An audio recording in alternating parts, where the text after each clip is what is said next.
my Mac users who have installed the MySQL server but can't find any database in the MySQL server.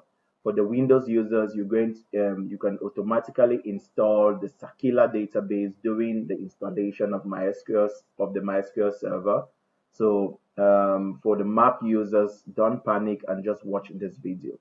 So under my general folder where I have the data analytics general under lesson 2 SQL, you're going to find two zipped folders. You have Sakila database.zip, these are for the Windows users, and you have Sakila database.tab, these are for the Mac users.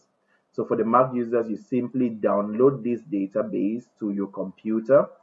After you download to your computer, you will unzip that folder. So you double click on that folder, it will unzip in your computer, and you will have like an unzipped folder in your computer called Sakila database.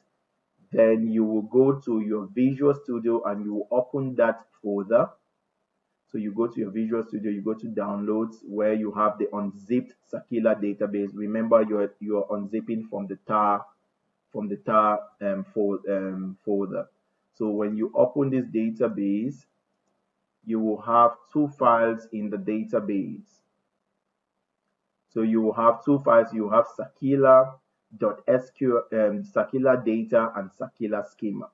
So the first thing is you have to create the connection to your database. So you click on database, you will see your server. For the Mac users, when you click on the server, you will see no databases. So that's fine. So you just leave your server open and you click on Explorer. Under Explorer, you will click on Sakila schema, which will be used to create the database.